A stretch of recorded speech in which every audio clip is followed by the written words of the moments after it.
যদি আপনারা না পারেন আমাকে দায়িত্ব দেন, আমাদেরকে বলেন যে ভাই বা ছোট ভাই, তোমাকে আমি 1 বছর সময় দিলাম, শিক্ষার বিষয়গুলো গোছায় দাও। বিনা পারিশ্রমিকে ইনশাল্লাহ করে দেব, কোনো সমস্যা নেই। 1 টাকাও দিতে হবে না, জাস্ট একটা চেয়ার টেবিল দেন, 100 জন আলেম দেন, 100 জন বুদ্ধিজীবী দেন, করে দিব ইনশাল্লাহ। প্লে গ্রুপ থেকে মাস্টার্স পর্যন্ত আমাদের ছেলেমেয়েরা এমন শিক্ষায় শিক্ষিত হবে যেটাকে শরীফের গল্প শেখাবে না ইনশাল্লাহ। বরং আমার ছেলে পাইলটও হবে, বিমানও চালাবে, আমার ছেলে ইনশাল্লাহ হাফেজে করানো হবে, আমার মেয়ে ডক্টরও হবে ইনশাল্লাহ, আমার মেয়ে আয়েশা রাদিয়াল্লাহু আনহার মতো মুহাদ্দিসও হবে ইনশাল্লাহ।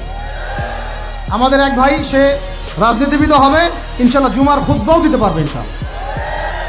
আল্লাহর কসম করে বলতেছি, এমন শিক্ষা চালু করা সম্ভব, শুধু আপনারা যদি একটু সৎসাহস দেখান।